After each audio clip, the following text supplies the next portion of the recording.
दो पंक्ति उद्धृत है। श्री विभीषण जी ने कहा है, जो आपन चाहे कल्याणा, सुजस सुमति शुभगति सुख नाना, सो पर नारी लीलार गोसाई, तजऊ चौथी के चंद की नाई। ये चौथी के चंद, कौन चौथी के चंद? तो कुछ लोगों ने कहा कि दोनों पक्ष के चौथी के चंद, कुछ लोगों ने कहा नहीं, भादो शुक्ल पक्ष के चौथी के चंद। चौथी के चंद त्याज्य क्यों है,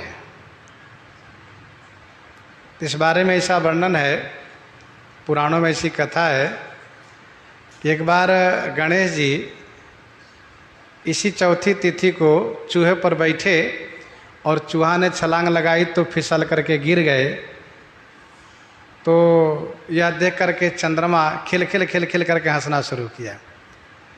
तो गणेश जी ने कहा, तुम मुझे देख करके हंसते हो, तुम देखने लायक नहीं रहोगे, तुमको जो देखेगा उसको पाप लगेगा। देवता लोग घबराए, अब क्या होगा, बिना चंद्रमा के देखे वनस्पतियों का पोषण नहीं होगा, लोगों को वह पोषण तत्व जो अमृत है वो प्राप्त नहीं होगा, अब क्या होगा। तो सबने प्रार्थना किए। तो गणेश जी ने कहा, केवल आज के तिथि को छोड़ करके बाकी सब दिन दर्शनीय रहेंगे। दूसरी कथा यह है कि इसी तिथि को देवराज इंद्र ने चंद्रमा को सहयोग लिया श्री अहल्या जी के साथ व्यभिचार करने में। उनको मुर्गा बनाया और उसने शब्द ध्वनि कर दी मध्यरात्रि को ही। तो इसीलिए गौतम जी ने उनको, चंद्रमा को भी श्राप दिया कि तुम आज के दिन देखने लायक नहीं रहोगे, तुम्हें देखने से पाप लगेगा। तीसरी कथा यह है कि चंद्रमा ने जब यज्ञ किया तो सभी को विदा किया, लेकिन गुरु पत्नी को नहीं विदा किया, उनको रख लिया और चौथी तिथि को ही उनके साथ सहगमन किया। शशि गुरुतीय गामी नघुसा। तो शशि चंद्रमा ने गुरुतीय के साथ गमन किया, इसीलिए इस तिथि को वह कलंकित हो गया और इस तिथि को देखने से देखने वाले को पाप लगता है। यह बात प्रसिद्ध हो गई। रही बात कि यदि मान लो भूल चूक से देख भी ले तो उसके लिए उपाय क्या है?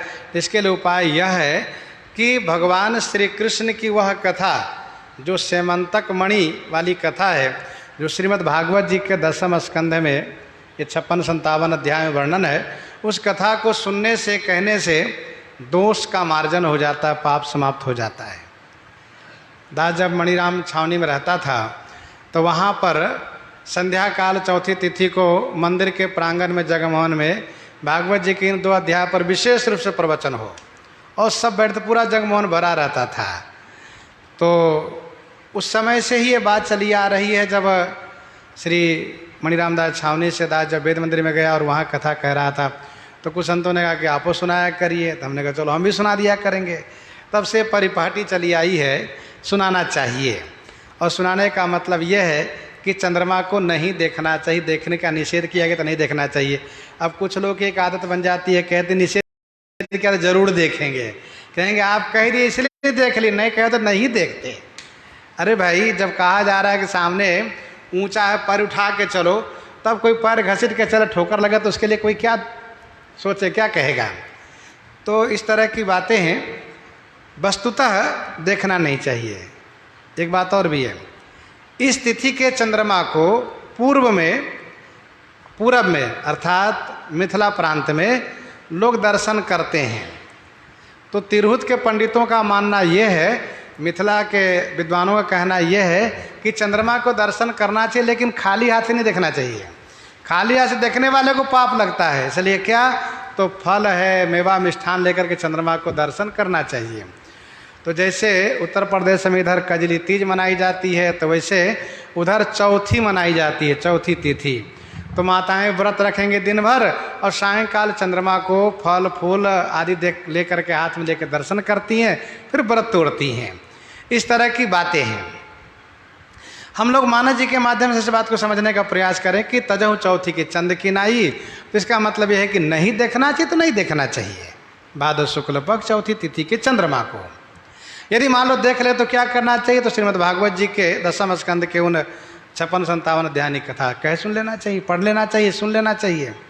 वहाँ कथा क्या है? तो वहाँ कथा ये है, भगवान द्वारिकाधीश जब द्वारिकापुरी में विराज रहे थे, अपने परिकरों के साथ चौसर खेल खेल रहे थे, इसी बीच सत्राजित जो भगवान सूर्य के बड़े प्रिय भक्त थे, सूर्य द्वारा सेमंतक मणि पाए, उसको धारण करके जब आने लगे द्वारिका में, तो भगवान श्री कृष्ण से कुछ लोगों ने कहा, प्रभु देखो सूर्य भगवान आ रहे हैं।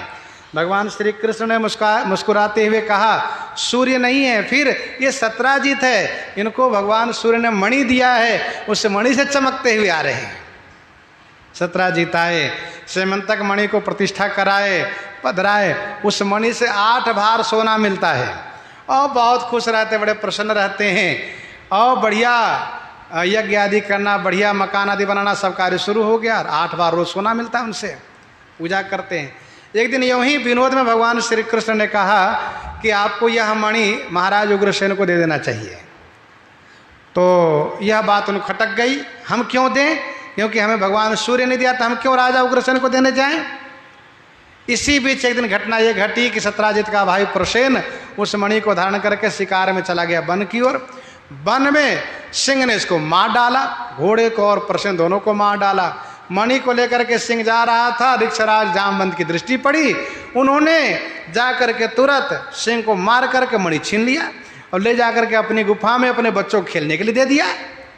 इधर जब प्रसेन नहीं आया तो सत्राजित ने खोज करवाया और नहीं पता चला तो कह दिया कि संभवतः भगवान कृष्ण ने मेरे भाई को मरवा दिए। गोस्वामी जी ने दोहाबली में कहा, अपजस जोग की जान की मणि चोर की कान, तुलसी लोग रिझाई वो कर सिकाती वो नान। न तो श्री सीता जी अपजस के योग्य थी, न श्री कृष्ण मणि चोर। अरे श्री कृष्ण माखन भले चुराते हैं, चित्त चुराते हैं, दिल चुराते, लेकिन ये वस्तु सोना चांदी मणि संपत्ति नहीं चुराते। वे तो पूर्ण काम है, भगवान है, सर्वेश्वर है। लेकिन लोगों ने आक्षेप, सत्राजित ने आक्षेप किया और जैसे कहा कि श्री कृष्ण मेरे भाई को मरवा दिए हैं, ऐसा लगता है यह बात अग्नि की चिंगारी की भांति पूरी द्वारका में फैल गई। भगवान श्री कृष्ण के पास यह बात गई। भगवान श्री कृष्ण ने सोचा कि तो मेरे ऊपर कलंक का टीका लगा ही दिया, खोज करवाना चाहिए। तो कुछ लोगों को साथ में लेकर खोजने के लिए गए। वन में उन्होंने जाकर देखा तो प्रसेन और घोड़ा मरा पड़ा है, सिंह के पांव का निशान है। उसके पीछे गए, देखा सिंह भी मरा पड़ा है। तब देखा कि ये तो भालू के पांव का निशान है, चिन्ह है।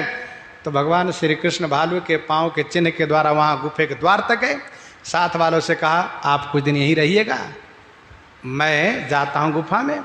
भगवान श्री कृष्ण गुफे में गए, बच्चे लोग खेल रहे थे। बच्चे की दाई चिल्लाई, ये कौन कैसा अजनबी आया। जामवंती दौड़ते हुए आए, बिना सोचे समझे जाने पहचाने भीड़ गए, होने लगा युद्ध। इधर जो लोग प्रतीक्षा में थे उन लोगों को उन लोगों को लगा कि श्री कृष्ण नहीं लौटे, इसका मतलब गुफे में मारे गए। आकर के द्वारिका में कहा कि उनको तो कुछ पता नहीं है। द्वारिकावासी बड़े शोकाकुल हो गए, सत्राजित को उल्टा सीधा कहने लगे। कुछ पुराणों में ऐसी भी कथा है कि भगवान श्री कृष्ण के नाम श्राद्ध भी कर दिए गए, पिंड वहां तक पहुंच भी गया। ये सारी बातें आ गई। भगवान श्री कृष्ण मुस्कुराने लगे। भागवत जी की कथा के अनुसार सभी लोग देवी के शरण में गए, हे देवी मैया आप कृपा करो कि श्री कृष्ण आ जाए। सब देवी की उपासना करने लगे, पूजा करने लगे। इधर भगवान श्री कृष्ण 28 दिन तक अनवरत रूप में बिना खाए पिए सोए आराम किए, दिन रात अखंड युद्ध। लेकिन भगवान श्री कृष्ण ने कहा, भगवान श्री राम जी ने कहा, लोग क्या कहेंगे, स्वामी सेवक लड़ते हैं, इसलिए आपकी इच्छा दे दूं और ये मणि भी दे दूं। तो उन्होंने अपनी बेटी सत्यभामा और सेमंतक मणि दोनों भगवान कृष्ण को अर्पित किया। भगवान श्री कृष्ण ने कहा, सत्राजित अब रिश्ते में आप ससुर हो गए, सुनिए बेटी के हाथ में ले लेता हूँ, मेरी धर्म पत्नी बनेंगी। और रही बात मणि, तो आप भगवान सूर्य के भक्त हैं, आप इनकी सेवा पूजा आप कीजिए, केवल फल हमको दे दिया करिए। सुने, दोनों ने सत्राजित को उकसा दिया और उकसा करके सतधनवा को उकसा दिया। सतधनवा को उकसा दिया। सत्राजित अक्रूर और कृतवर्मा ने कहा, देखो सत्राजित ने कहा था अपनी बेटी के विवाह तुम्हारे साथ करेंगे, लेकिन उन्होंने श्री कृष्ण को दे दिया। एक काम करो, मौका है, मार डालो सत्राजित को। बस सतधनवा ने जा करके सत्राजित को मार दिया, हत्या कर दिया, निर्ममतापूर्वक हत्या कर दिया। सत्यभामा जी रोने लगी, बहुत रुदन की। शव को सुरक्षित करा करके, अर्थात तेल भरे नौका में रख करके सुरक्षित करा करके श्री कृष्ण के पास गई हैं। श्री कृष्ण दाऊ जी बड़े दुखी हुए हैं। श्री कृष्ण तो सब जानते, फिर भी आए हैं। और आते ही अब तो सुधनवा डर गया, अब क्या होगा, अब तो मैं मारा जाऊंगा। गया अक्रूर जी के पास। अक्रूर जी ने कहा मैं रक्षा नहीं कर सकता। कहा आपने उकसाया था सो। कहा रे मैं कहूं तो कुएं में कूद जाओगे, अग्नि में कूद जाओगे। भगवान कृष्ण से विरोध कोई नहीं ले सकता, मैं नहीं ले सकता हूं, मैं उनको प्रभाव को जानता हूं। कृतवर्मा से जाकर कहा भैया बचा लो। कहा नहीं, जिन्होंने कंस को मारा, उनको मारा, उनको मारा, उनको मारा, सबके नाम गिना दिए। कहा उनसे विरोध नहीं लूंगा। सद्धनवा बड़े सोच में पड़ गए, चिंता पड़ गए, अब क्या करें। तो मणि लेकर के अक्रूर जी के पास रख दी, लीजिए मैं चला। और वे जाकर के घोड़े पर चढ़ करके भागने लगे। भगवान श्री कृष्ण दाऊ जी रथ पर रथारूढ़ होकर के इनका पीछा किया। मिथिला जी के उपवन में ले जाकर उनको मार गिराए। खोज किया, मणि नहीं मिली। दाऊ जी ने कहा श्री कृष्ण से अब आप जाओ, मणि वहीं रखा होगा, मैं थोड़ा दिन मिथिला जी में रहूँगा, मिथिलेश से मिलूँगा और भगत लोग उनसे मिलूँगा। कहा ठीक है। श्री कृष्ण भगवान यहाँ आए। इसके बाद उनका संस्कार कराया ससुर जी का, सत्राजित का। फिर इसके बाद कुछ दिन के बाद अशगुन होने लगे, अकाल पड़ गया। तो लोगों ने कहा कि अक्रूर जी के नाराज होने से, भाग जाने से ऐसी बात है। पर भागवत जी में बात कही जा रही है कि जहाँ भगवान श्री कृष्ण वहाँ मंगल क्या हो सकता है। फिर भी भगवान श्री कृष्ण ने अक्रूर जी को खोज करवाया, बुलवाया और बड़ी सभा में कहा कि सुनिए, ये मुझे मालूम है कि मणि आपके पास है, मैं भलीभांति जानता हूँ, और इसी के बल पर बड़े बड़े यज्ञ आप कर रहे हैं। मुझे मणि नहीं चाहिए, लेकिन आप उस मणि को दिखा दीजिए, सबको अपने पास रखिए। इस प्रकार से भगवान श्री कृष्ण ने कहा। अक्रूर जी कुछ ना झूठ बोल सकते ना बात बना सकते हैं। उन्होंने कपड़े में लपेट के रखा था, खोल करके दिखाया, दिया, जा करके सबको समाधान हो गया। तो भागवत जी में वर्णन है कि इस कथा को कहने सुनने से कैसा भी कलंक लगा हो, कलंक मिट जाता है, समाप्त हो जाता है। इस प्रकार से वर्णित यह कथा। इन्हीं के साथ आज सीताराम सीताराम सीताराम।